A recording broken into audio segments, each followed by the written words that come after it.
In the cold of a February winter in 1957, a young man checked his muskrat traps in a wooded area of Philadelphia. He found something else instead. It was a large cardboard box, the kind that once held a bassinet from J.C. Penney. Inside, wrapped in a plaid blanket, was the naked body of a small boy. He was young, perhaps 4 to 6 years old. His hair was crudely cut, short and uneven. His small frame was covered in bruises. He had no name. No one came forward to claim him. The city was left with a chilling question that would echo for decades. Who was this child, and what had happened to him? The discovery shocked a nation that was supposed to be in an age of innocence. Newspapers called him the boy in the box. The name stuck, becoming a shorthand for one of America's most haunting, unsolved mysteries. The police launched a massive investigation. They took his fingerprints. They took his photograph and plastered it on posters across the city and beyond. Section 2. A Ghost in the City of Brotherly Love. The initial police work in 1957 was a product of its time. Detectives walked the streets, knocking on doors, talking to people. They relied on intuition, shoe leather, the public's help. The medical examiner, Joseph Spellman, was meticulous. He documented the boy's malnourishment, the scars on his body, the recent crude haircut. He believed the boy had died from multiple blows to the head. The investigators followed every lead, no matter how strange. They looked into a local foster home after a psychic offered a tip. They tracked down the manufacturer of the bassinet box. They even investigated a theory about a group of Hungarian refugees. Nothing panned out. The boy remained an enigma. Years turned into decades. The original investigators grew old and retired. Some passed away, taking their obsession with the case to their own graves. But the case files were never closed. A new generation of detectives took over, inheriting the heavy burden of the mystery. They re-examined the evidence with fresh eyes. In the 1990s, the boy's body was exhumed. Investigators hoped that new forensic techniques might offer a breakthrough. They extracted tissue samples for early forms of DNA testing, but the technology was still limited. The DNA profile they created yielded no matches in the small government databases of the time. The boy was returned to his grave, still unknown. The case became part of Philadelphia's folklore, a reminder of the darkness that can hide in plain sight. For over 6 decades, the physical evidence in the case of the boy in the box was both a source of hope and frustration. The items found at the scene were few but significant. The cardboard box itself, the worn flannel blanket, the boy's own body. Each item was a silent witness, holding secrets locked away by the passage of time. In the 1950s, these objects offered limited clues. The box told police where it was sold, but not who bought it. The blanket was common, impossible to trace.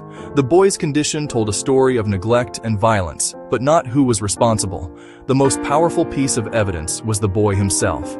The decision to exhume the boy's remains in 1998 was a pivotal moment, an act of faith in the future of science.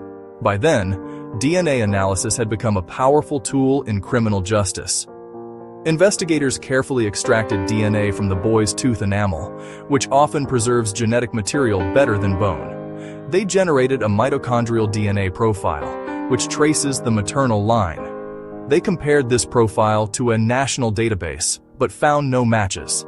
It was a disappointment, but not a total failure. The DNA profile was now on file, a digital ghost waiting for a relative to appear.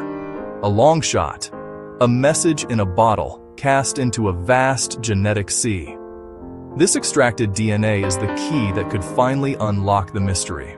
Unlike fingerprints, which require a suspect in a police database, DNA can connect an unknown person to distant relatives with no connection to the crime. The evidence is no longer just a static clue from 1957. It is a dynamic biological blueprint compared against millions of blueprints today. The silent evidence, once able to tell only about the boy's final moments, now has the potential to tell them about his ancestors, his family, and ultimately his own identity. Forensic genealogy is a revolutionary investigative technique. It merges cutting-edge DNA science with old-fashioned family history research. It is not like the DNA testing you see in television dramas where a computer finds an exact match in minutes. Instead, it is a patient, methodical process of finding a needle in a haystack of human history. It begins with the DNA from the unknown person.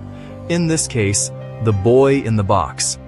Scientists perform SNP testing to read hundreds of thousands of genetic markers across the genome. This creates a detailed data file similar to consumer test files, Ancestry DNA, 23andMe. The next step is the search. Investigators upload the genetic data to public genealogy databases where ordinary people share DNA profiles to find relatives. The database generates a list of matches, other users who share significant DNA. These matches are not parents or siblings, but distant cousins, often third cousins, fourth cousins, fifth cousins. Shared DNA amounts tell how closely they're related. Once distant cousins are identified, the real detective work begins. Genealogists build family trees backward in time using public records, birth certificates, census data, marriage licenses, obituaries. They aim to find common ancestors shared by different cousins. After finding, for example, great-great-great-grandparents, they build the tree forward, tracing descendants to today. This can create massive trees with hundreds or thousands of people. Investigators then narrow the tree to the branch where the unknown person belongs. They use case clues to help. For this case, they looked for families tied to Philadelphia in the 1950s who had a young boy who disappeared or was unaccounted for. Through careful elimination, they can pinpoint a likely family. The final step is contacting a close living relative for a DNA sample to confirm. It is painstaking and can take months or years, but it can turn a complete unknown into a named individual. The power of forensic genealogy to solve the unsolvable was demonstrated most famously with the case of the Golden State Killer. For more than 40 years, a serial predator had terrorized California, responsible for at least 13 murders and more than 50 rapes between 1974 and 1986. Police had his DNA, but it matched no one in their criminal databases. The case went cold.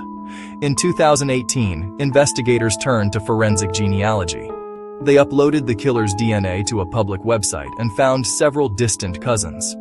A team of genealogists worked for months, building a massive family tree that spanned nearly 200 years. Their painstaking research led to a handful of potential suspects. They focused on Joseph James DeAngelo, a former police officer living quietly in a Sacramento suburb. He fit the general timeline and geographic profile of the attacks. Investigators secretly collected DNA from his car door handle and from a tissue he discarded.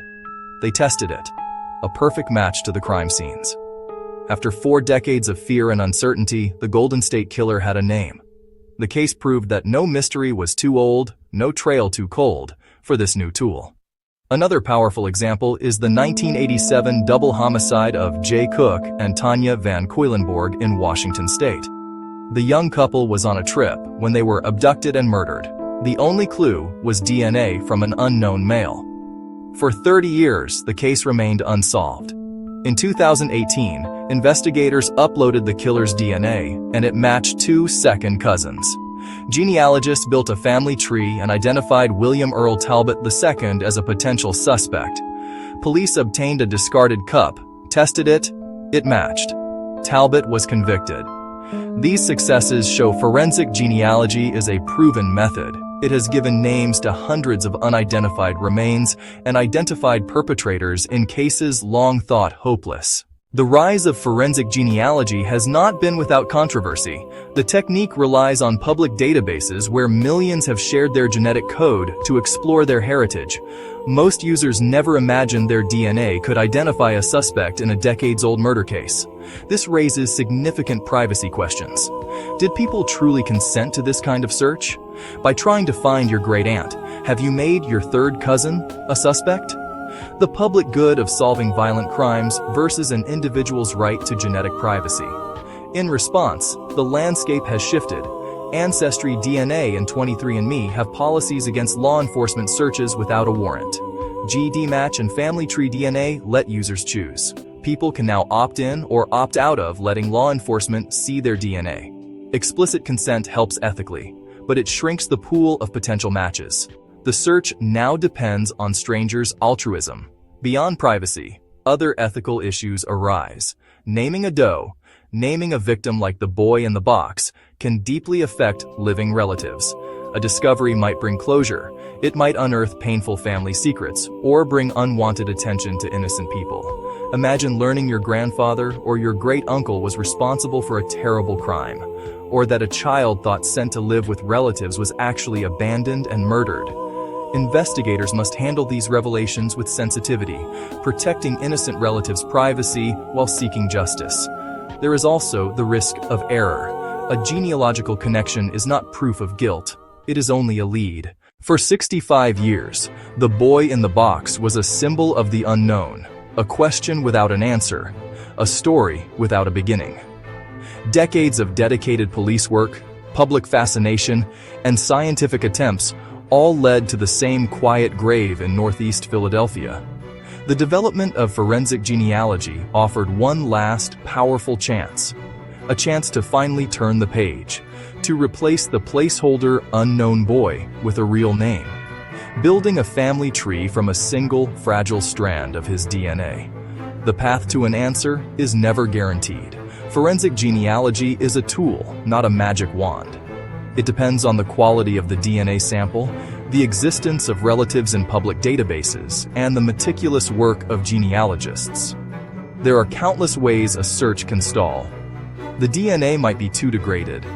Family lines might be too small or have died out. Crucial relatives might never have taken a DNA test. For a case this old, the hurdles are immense. But for those who kept the boy's memory alive, any chance was worth taking.